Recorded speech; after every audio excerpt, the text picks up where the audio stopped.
College Football Podcast, joined as always by Clinton Boring. My name is Ryan Satkoviak. We are in week 10 of the college football season. It's not quite November, but by the time we're watching football on Saturday, it will be the home stretch of the season. We have 5 weeks left in the regular season. That's very sad to say out loud. Before conference championship weekend. A lot to be discovered still. We're learning some things. We're going to learn a lot more things this weekend. Clinton, sir, how are you tonight? Actually, I want to give you a shout out before you tell me how you're doing tonight. What an idiot! Oh, what a loser! Clinton got so mad because he was getting his ass kicked during an online dynasty game and he rage quit. What a loser.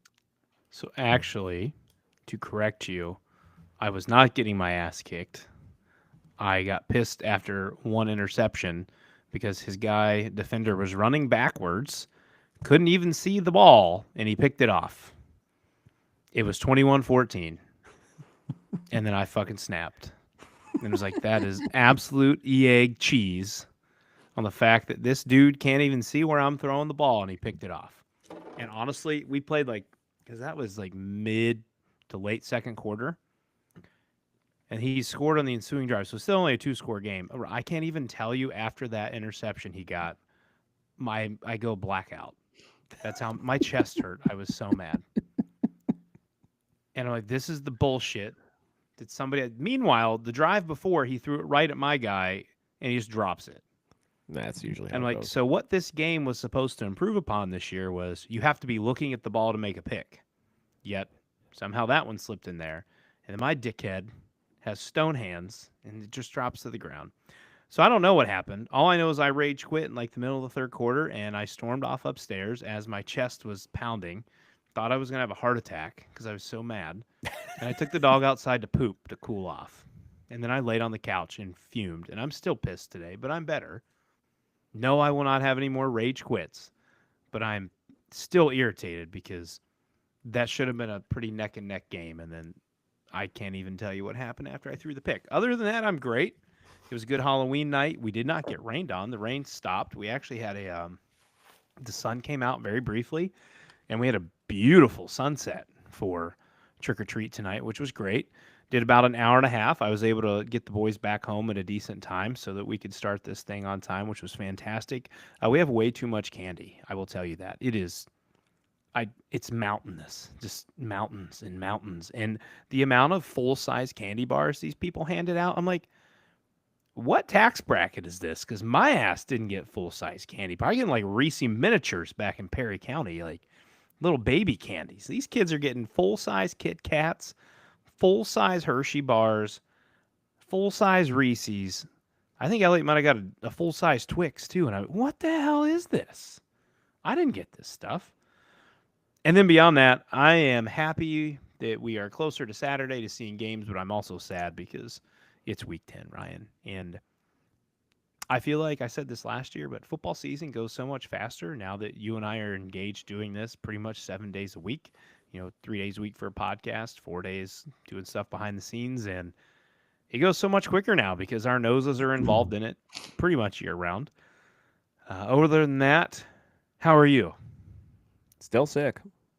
I know I could hear you coughing and you sniffling, and I think you're going to die in 2 days right before kickoff.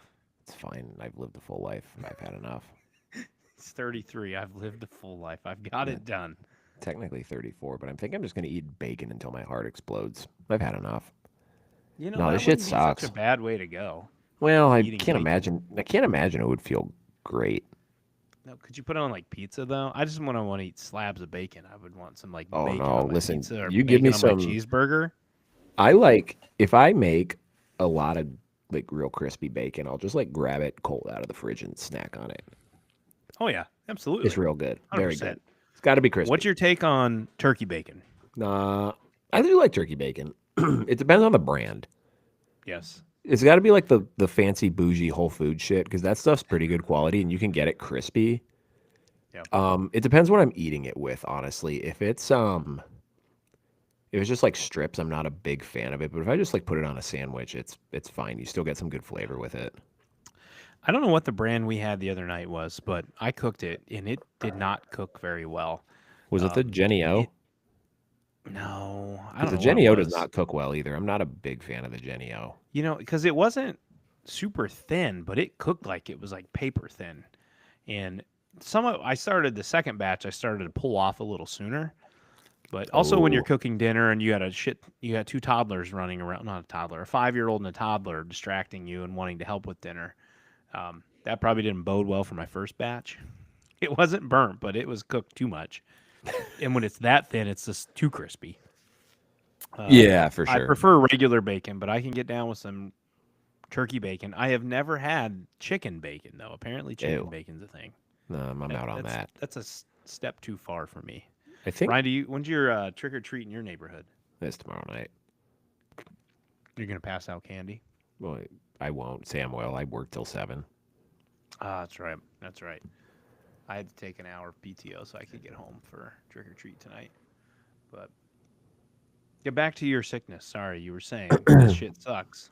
Yeah, I've gotten to the point where I'm just like boofing NyQuil at night, and I've at least slept well the last 2 nights. Well, not last night, but the night before I actually slept well, which was nice. But yeah, I don't know, man. It's mostly gone. I think I'm like 75% better. It's just real snotty and congestiony and nasty and still coughing and ew.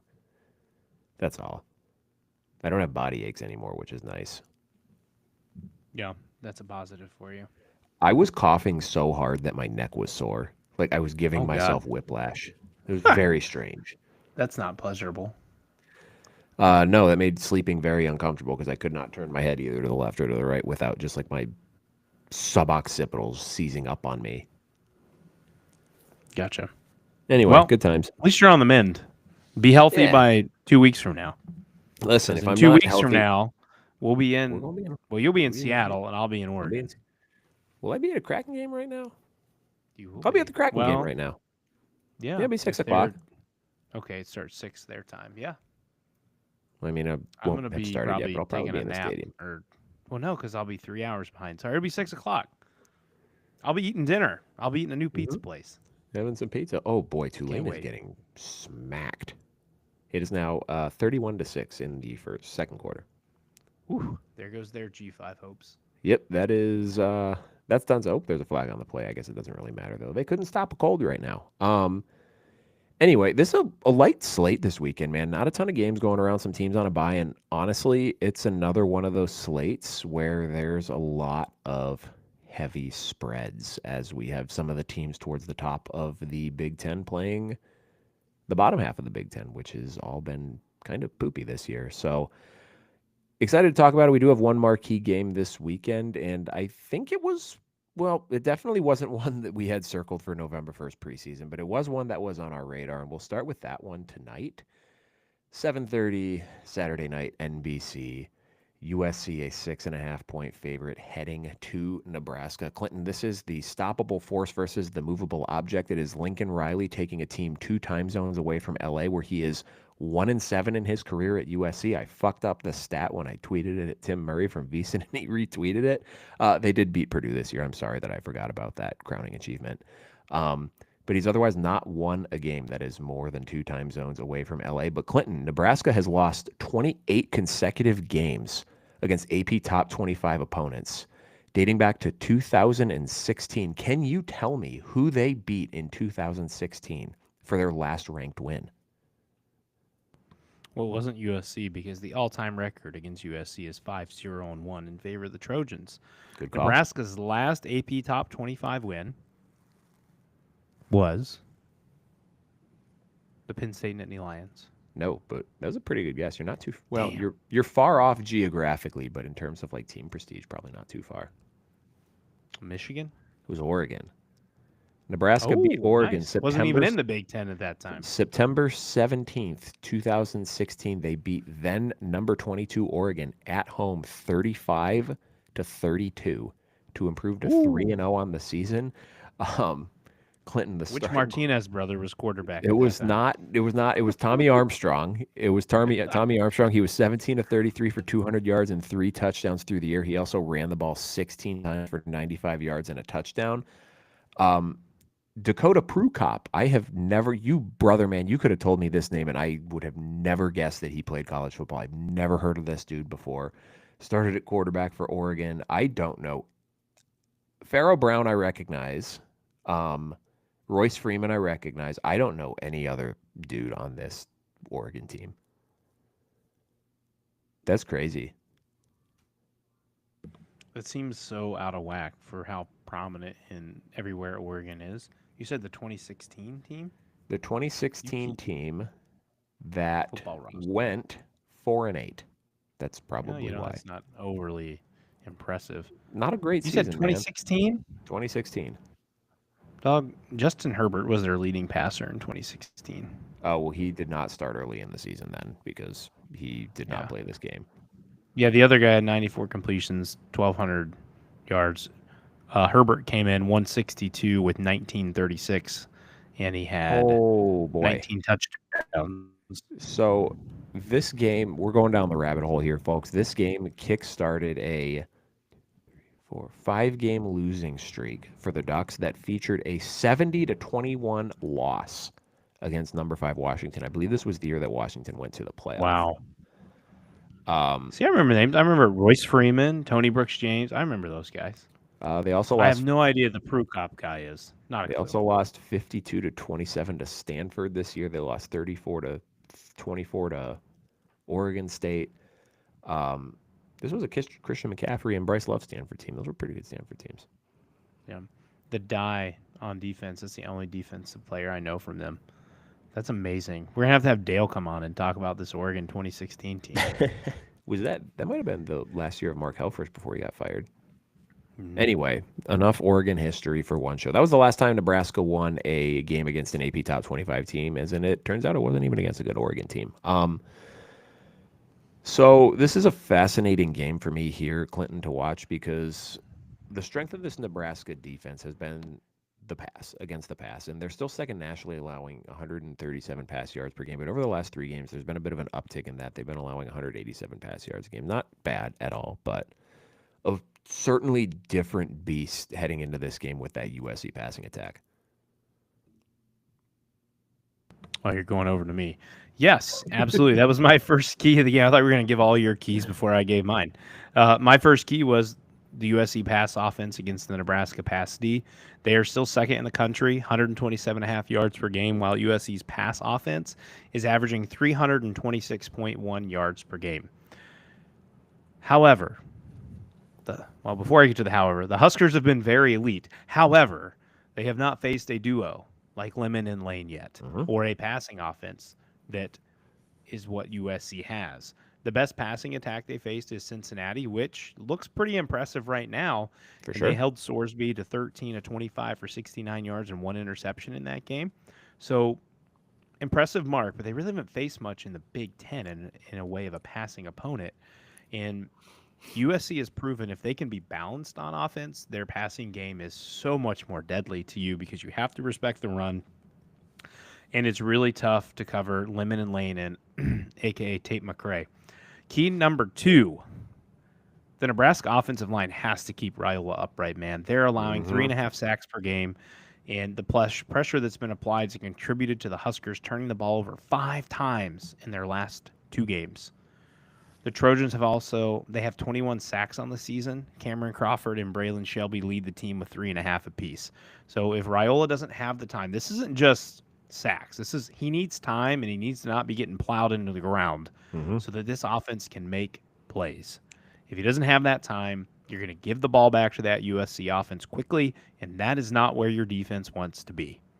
Key number 3 for me, the Huskers need to channel their inner Fighting Irish. Notre Dame pounded, and I mean pounded, the USC defense for 315 yards after people were giving them their flowers a week earlier after they stifled the Michigan run game. Nebraska is not Notre Dame. They only rush for 128.8 yards per game, which is good for 101st in the country. And the 2 games they didn't run well, Ryan, Michigan and Minnesota, are their 2 losses. Yep. They need to get Emmett Johnson involved. He's coming off one of his best games of the season. He was 27 of 124 and 2 TDs. I believe it's like a 4.6 to 4.9 yards per carry. This not only balances out their offense, but if you can run the ball, you can work clock, and you can keep the UFC offense off of the field. Now, before we get back to Ryan, the 3 keys from our guy, Redcast Rob. Number 1, got to get pressure on the quarterback and force him to make mistakes against our cornerbacks. Don't let him have his best rushing game against us because we know Maeva can be a little bit sneaky on the ground. Number 2, extend drives on offense. Stick to the run-pass ratio that worked last week. Keep going with what's working. Make them stop us. And number 3, he says special teams because Rob is our guy that always brings up special teams and always appreciates when we shout out some special teams. So it's intriguing matchups across the board here, Ryan, but I think it really comes down to the Nebraska offensive line. Clinton, I would like to explain to you the paradox of the Nebraska rushing offense this year. You touched on the statistics there.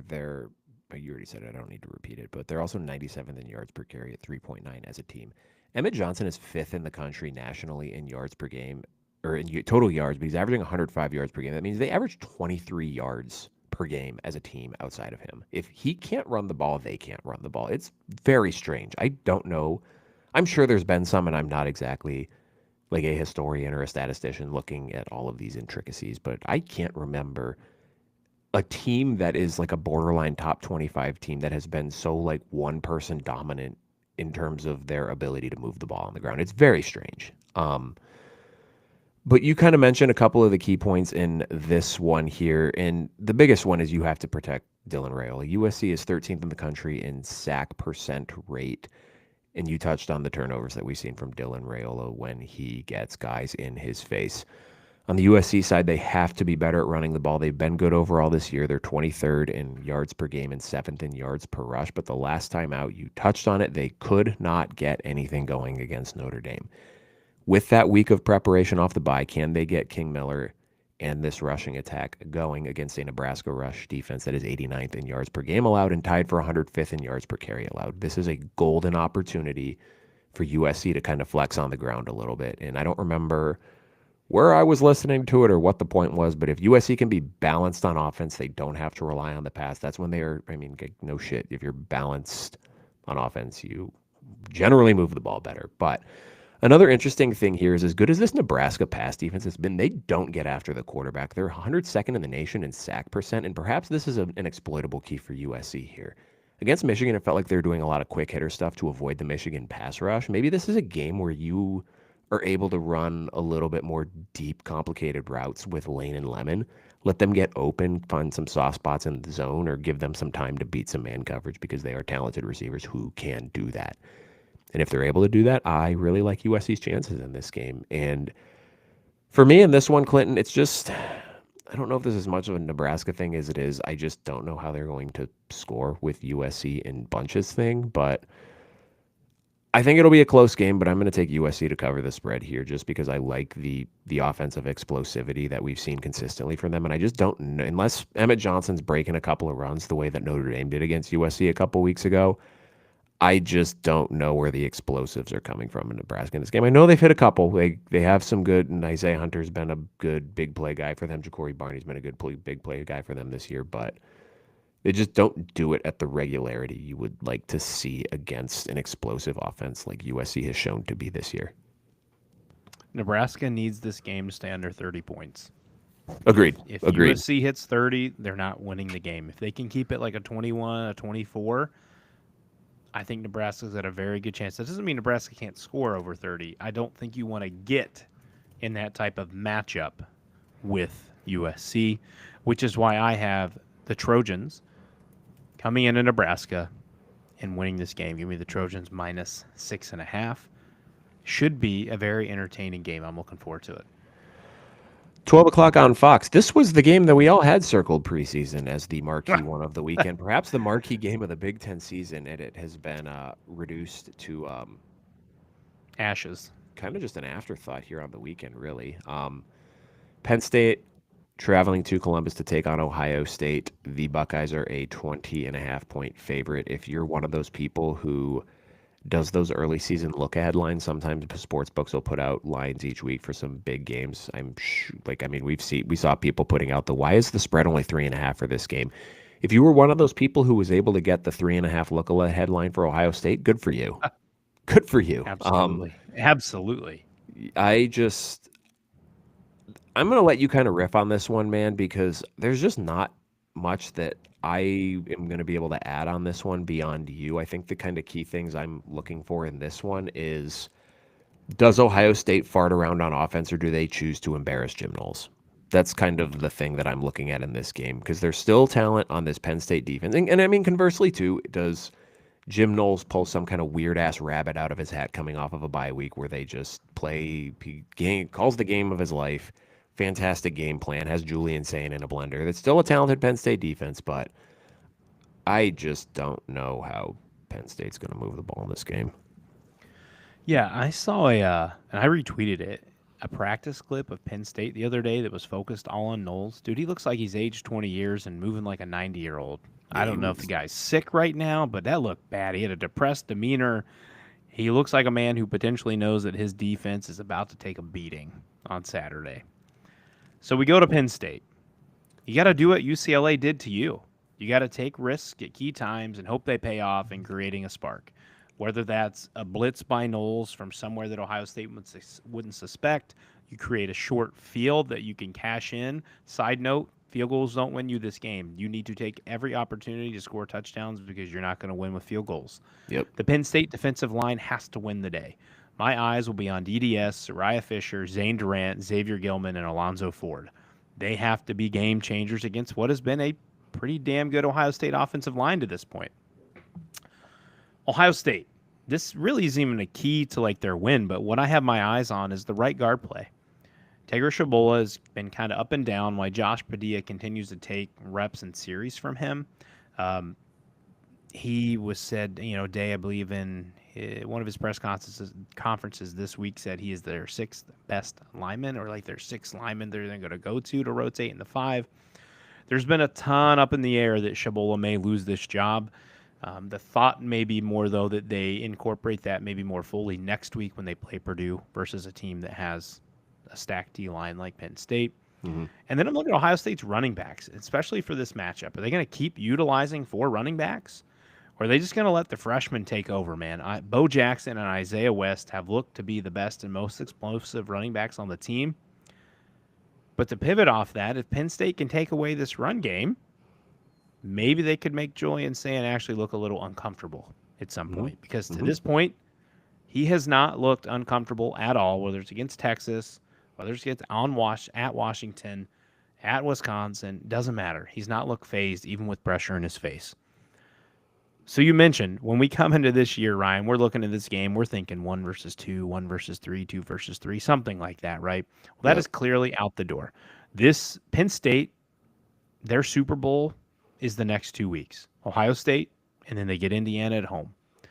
You're going to swing with everything you have to try to get one, if not both those games, and ruin these teams' seasons, or potentially ruin their seasons. The problem for Penn State to accomplish that is you've lost 4 in a row. Your last game, even though you had a bye, was right off of coming at Iowa. So if you're looking at Grunkmeyer, from the standpoint of Grunkmeyer, first start at Iowa, second start at Ohio State, third game draws a red-hot Indiana defense who will be in your grill constantly, and your offensive line hasn't been good. That is a tough feat for this young man to have to go against. So Andy Kotelnicki is going to need to be in his bag to make any bit of a difference in this game. And then I think it's the one thing that's still most intriguing is Day versus Knowles. Yes, I know Brian Hartline calls the plays, but Ryan Day versus Jim Knowles. I've been looking forward to this since Jim Knowles took this job. I want to see these two masterminds at their professions clash with one another. And I am fully in with Ryan in saying which Ohio State or which offense does Ohio State choose to utilize. On the one of the podcasts I listened to, the Austin and Byrne podcast, they were talking about Ryan Day kind of has like that good angel on one shoulder and then the devil angel on the other side or whatever. And he just needs to flick away the angel Ryan Day on his shoulder and be like, go away for a while and just play with the devil Ryan Day and just attack Jim Knowles' defense. But these guys were on staff together for 3 years. They know each other's tendencies. can Penn State's offense create something enough if Noles' defense is able to hang on in this game? I think it's going to be an extremely uphill battle, big challenge for Penn State. How many of these players are still fully checked in?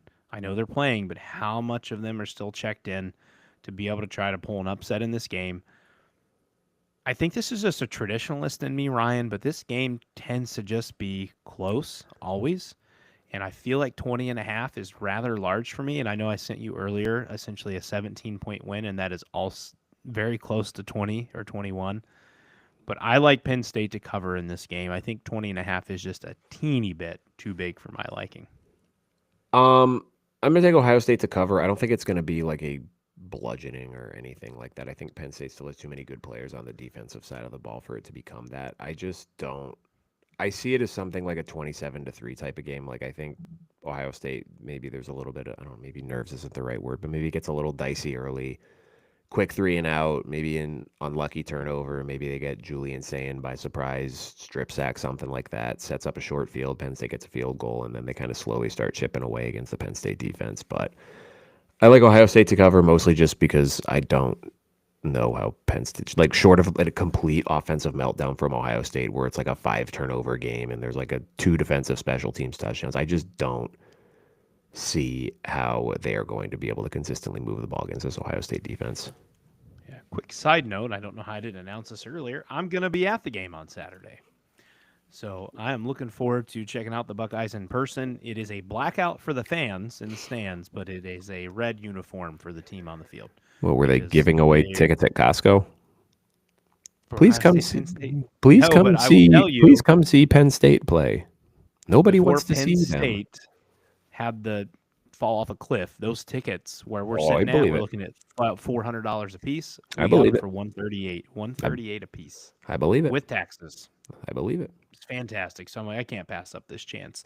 And it's a noon game, so technically when I'm gone in reference to children, that's nap and quiet time in that section. So I'm not totally leaving Leah out to dry. Listen, Just whenever a you little have bit. the opportunity to see a 3-4 Penn State team in person, you have to take it. Yes, because if I wanted to see a 7-0 Penn State team, I wouldn't go because it's too damn expensive. And this is also Xavier and I go on an annual game every year at the Shoe. So it was supposed to be UCLA. Now that we're going to be in Oregon, I told him maybe the Penn State game, and it just came to fruition last minute. So I'm excited to be there, see the Buckeyes in person, join in the blackout in the stands. We'll see what a blackout looks like in the middle of the day. I've been to a blackout game before at night, and it looks pretty sweet. So we'll see what it looks like during the daytime. Also, 12 o'clock Big Ten Network. Rutgers travels to Champaign to take on Illinois. The Illini are a 13.5-point favorite in this game. Clinton, this is a pretty big game for Rutgers because they still have Ohio State left on the schedule, and they're sitting at 4-4. They need 2 wins otherwise to get bowl eligibility. It's not coming against Ohio State. That means you got to win 2 of 3 against Illinois, Maryland, and Penn State. And who knew that Penn State would be the easiest of those 3 to win? But I digress. Big time rebound game for Ethan Kaliakmanis last week after he was kind of bad the 2 weeks before that. And he gets an Illini defense that has not been good against the pass this year. They are 114th nationally, allowing 262 yards per game, 118th in pass efficiency defense, and 97th in yards per attempt surrendered. Wide receiver Ian Strong questionable in this game, and he did not play last week against Purdue, but no matter because KJ Duff was incredible a week ago in the lead role. And sophomore Ben Black stepped up with 4 catches for 56 yards in that spot in the offense that Strong normally occupies. But the issue for me in this one, Clinton, is Rutgers' defense is still not very good. It was better. Cheeks. It was better a week ago. We're talking about a Purdue team that has been pretty good at throwing the ball this year, but it's still Purdue, and that's even when you're factoring in that Ryan Brown probably wasn't at 100% health. We talk about the Illinois pass defense. The Rutgers pass defense is worse than that. They're 117th in yards per game allowed. They're 134th in pass efficiency and 135th in yards per attempt surrendered. That is second to last in the nation. I already did a little prop bet. I think it was over 61.5, and then it was over 280 yards passing for both quarterbacks because I think there's going to be a lot of points in this one. And Clinton, if there's going to be a lot of points in a game and you're going to give me almost 2 touchdowns, I'm going to take Rutgers to cover. I don't know that they'll be a threat to win. Maybe it's a backdoor cover in here, but Illinois wins. I think Luke Altmaier and Hank Beatty, maybe Justin Bowick, maybe someone else have big days in this one. But I think there's going to be a lot of balls flying around the field in Champaign. Just dudes and balls. Dudes everywhere, All right. balls flying around. When I look at this game, why Rutgers will win? Well, Illinois kind of developed a bit of a turnover problem. They had 3 against Ohio State, 2 against Washington last week. One of those at home, one of them on the road. And, as Ryan already mentioned, the Illinois secondary has not been great and a little bit suspect. And now you get to come in and face a Rutgers pass offense, albeit they've fallen back a little bit. They're still 18th in the country with almost 290 yards per game. Ryan already mentioned the big 3 at wideout. That is going to be a true test for Illinois to see what they can do against Callie McManus in this passing offense. Now, why Illinois is going to win? Well, Rutgers has a bug problem, and that is the injury bug. 14 players out against Oregon. They had 15 players out against Purdue last week. They've lost their 2, consecutively here, 2 starting left tackles for the season. And their starting right tackle Taj White left in the fourth quarter against Oregon with an injury. So their offensive line has been battered. That's also not to say what's also been beaten up on their defense. So if I'm going to look at this, it's a bruised and battered opponent who generally cannot rush the passer, and a team that gets gashed on the ground, and that it's home for Illinois. Altmaier should just be able to sit back and just pick apart this Rutgers D. And I think Illinois' defense is going to step up to the challenge and slow, maybe not stop, but slow Rutgers' passing attack. I like the Illini to win this game by at least 2 touchdowns. Give me Illinois minus 12.5, and they get back on the win column in search for another 9-3 season. Certainly possible. The closest spread of the weekend, Clinton, is a fascinating game here that takes place 3:30 on Big Ten Network. Michigan State travels to Minnesota. I was very confused why this was a 3.5-point spread because I'm of the opinion Because they're that both bottom feeders. Well, I was of the opinion. He's dying, folks. He's dying Okay. right here on the air. Oh, and he's back. We're good.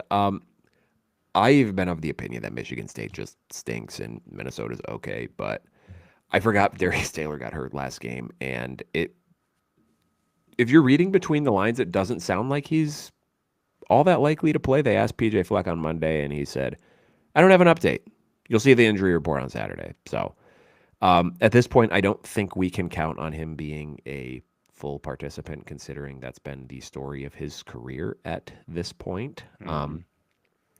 And then you have Minnesota coming off a game where they just got their ass kicked again for the second time in 4 weeks, though that felt kind of like a when it rains it pours game, you know what I mean, where it's like one thing happens and then it just kind of starts snowballing and you can't stop it snowballing, and it doesn't mean you're that much worse than the other team. It just means you had a really bad day and the other team was feeding off crowd momentum. So I don't know that I'm going to put a ton of stock into that, though I guess if you are looking for a reason for optimism as a Michigan State fan, of the 13 sacks Minnesota has allowed this season, 7 have come in the last 3 games, and of the 6 interceptions Drake Lindsey has thrown this year, 4 have come in the last 3 games, and 3 of those being last week against Iowa.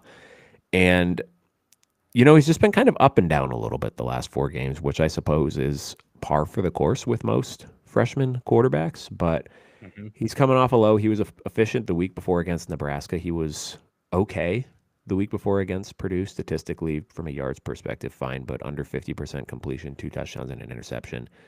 And then was just not functional against Ohio State, which, I mean, that's not necessarily Nothing his of fault. Minnesota was functional. No. So the question becomes, if Darius Taylor doesn't go, where's the offense coming from for Minnesota in this game?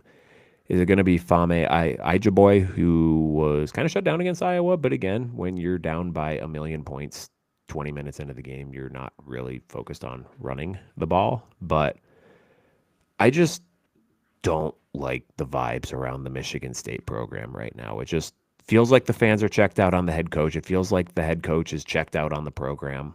Like just his body language and demeanor on the sidelines. He just looks like he does not want to be there. You're on the road. Good home crowd for Minnesota. I am going to take the Gophers to cover, though I don't feel great about that pick at all.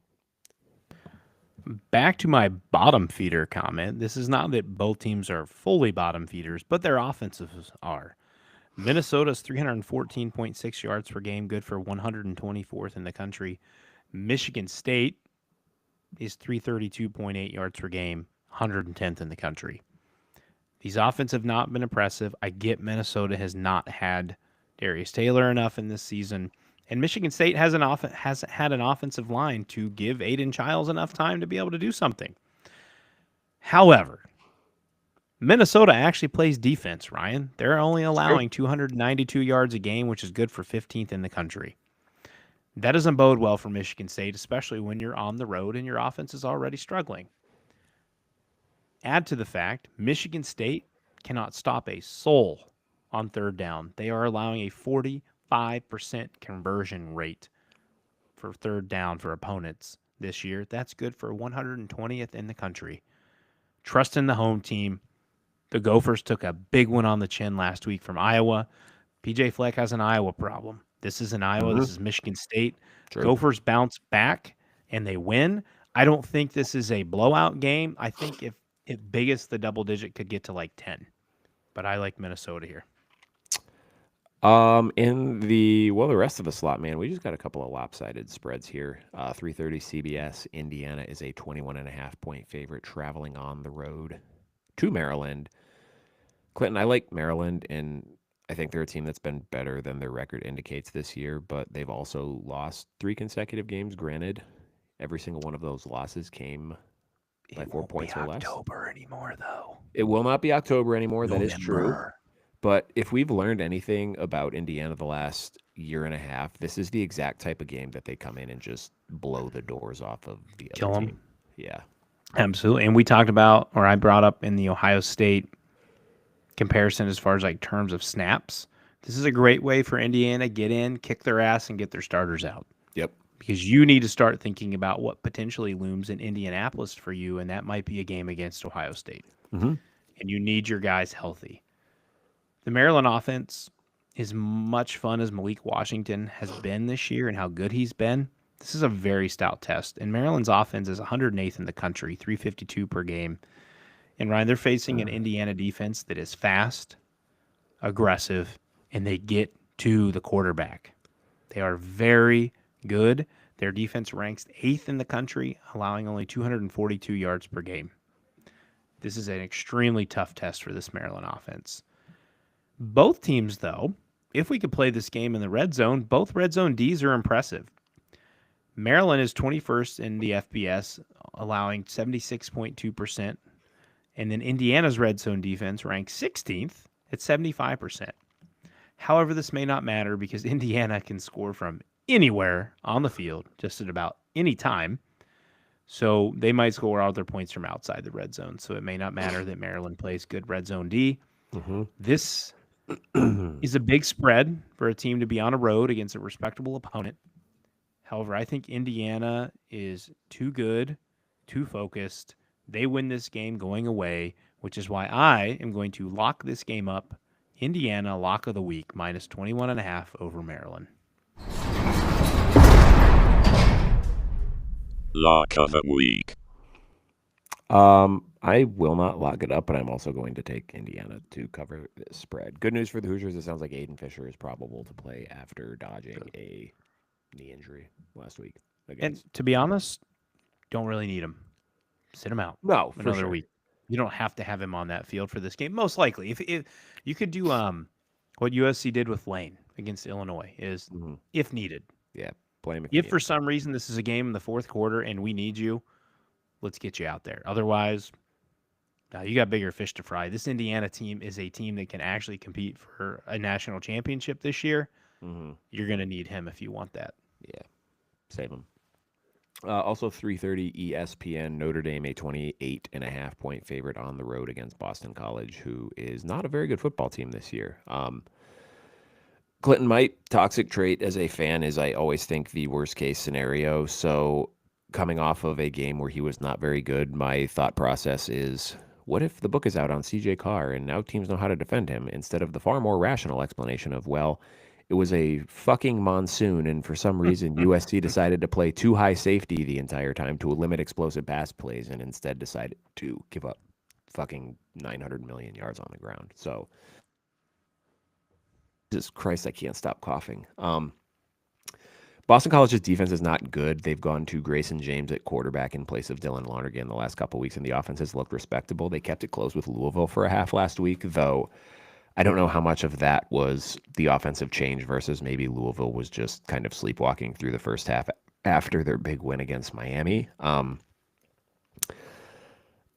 I just don't trust Notre Dame to cover 4 touchdown spreads, so I don't think this game will be particularly close, but I'm just going to take BC to cover because I'm a bitch, and that's my best rational explanation for it. I think Notre Dame needs to do a really good job of almost a 50-50 split of Love and Price here. This is exactly what we are just talking about. Load management is you're going to want Love. He's the better of the two backs. You're going to want him full steam, full ahead in the playoffs where he wasn't last year as he was dinged up. So take your opportunity, 50-50 split this, maybe get a third back involved in this game. But also I think if you can stay pretty balanced in this game, let CJ Carr get back in a rhythm and make some plays for you here. Not only do I just want to see that as a fan, but in general, my college fantasy team would really like to see CJ Carr toss a couple TDs this weekend. To Jadarian Price, preferably. Ryan, I don't think this game is ever even close. I think Notre Dame is going to thrash Boston College, and they're going to thrash them so bad, Bill O'Brien might consider taking the Penn State job again. I like Notre Dame minus 28.5. Easy win. Is Tua's brain rot so bad that he just fell down and took a sack instead of throwing a Hail Mary? Buddy, you didn't see the drive before when they went for it on 4th and 2? I don't know. There must have been a miscommunication or something, but Tua throws the ball at the end zone and throws it out of bounds, and A-Chain is not even in the end zone to catch the pass. Like, part of that is why are you throwing to a running back on 4th and 2 into the end zone, which should be potentially a receiver who can jump and get a ball? I don't know if Miami really has those because Jalen Waddle's not big and Tyreek Hill's not big, and he's pretty much dead as far as season terms. Yeah, Tyreek Hill. They're built for speed. They're not built for physicality. This is a pretty sad Thursday night game for a side note for those of you not watching. It's pretty pathetic. Yeah, it's not great. Not great at all. My betting futures are not doing great tonight. I was hoping to go 2-1, but we might go 0-3. Last game on our docket for the weekend, Purdue at Michigan, 7 o'clock on the Big Ten Network. Michigan is a 21.5-point favorite. Clinton, this is going to be a great test for Michigan's passing attack because Purdue's pass defense is garbage, and if Michigan cannot pass the ball against them, it might just time to stop paying attention to Michigan for the season. Purdue is 132nd in the country in yards per attempt allowed, 9.6. That's not very good. 117th in pass efficiency defense and 101st in yards per game. Obviously, we know about the prowess of Michigan's run game. Speaking of what, kind of building off what you just said about Notre Dame with Love and Price, this is probably a good opportunity for you to get your Justice Haynes, Jordan Marshall rushing yards early in this game and then chill out in the second half. But if I'm Michigan, I'm trying to work on the pass in this one. This seems like a golden opportunity to try to get the pass game going. Andrew Marsh has been very good the last 3 weeks. Can you get someone else established too? Because you are going to start needing that towards the end of the season. You know, they got Maryland coming up again. What we thought about Maryland preseason is not necessarily what they have turned out to be this season. Ditto for Northwestern, and obviously the end of the season game against Ohio State looms large. You better have something more than a running game and one wide receiver heading into that one. So I'm expecting the Wolverines to try to air it out in this one, and I just don't feel confident in anything this weekend. So this is going to be my lock of the week.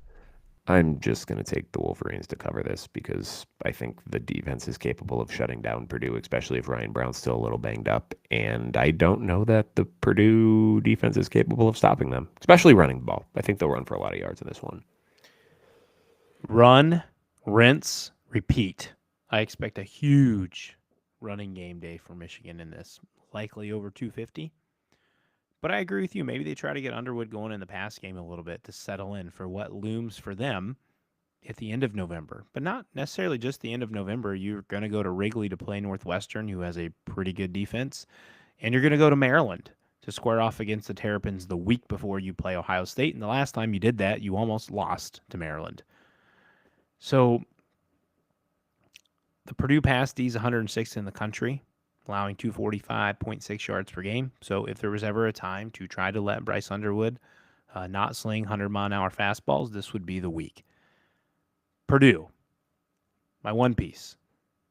For you to have any chance in this game, you have to get third down stops and you have to win the turnover battle.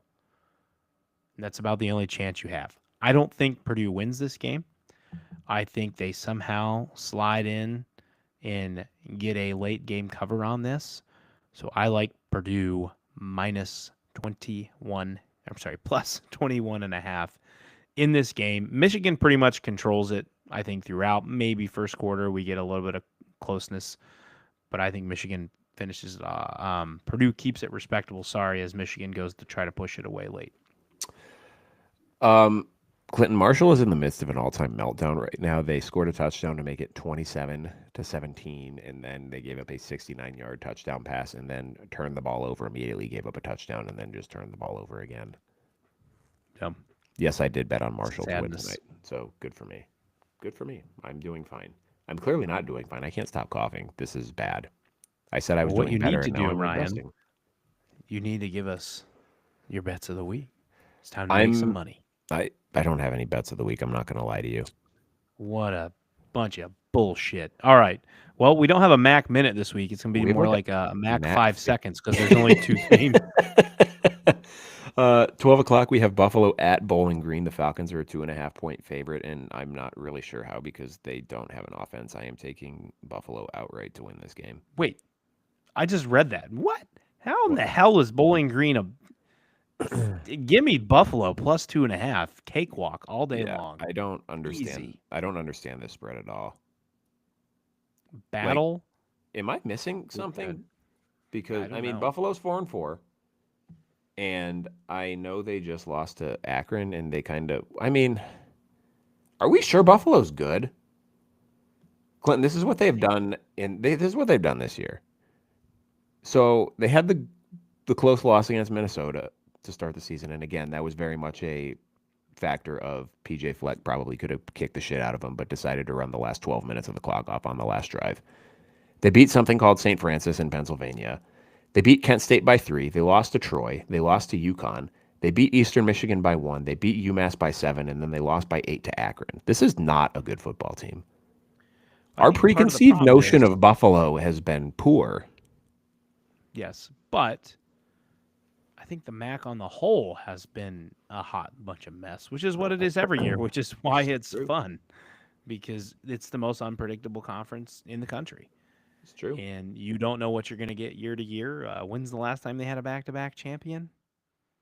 I don't know. It's been a long time. Something like so there's good reason to believe that we're staring at Miami versus Western Michigan in the MAC title this year. Or that'll probably happen. Hell, maybe it's Central if Central creeps past Western on Saturday, which is the next game.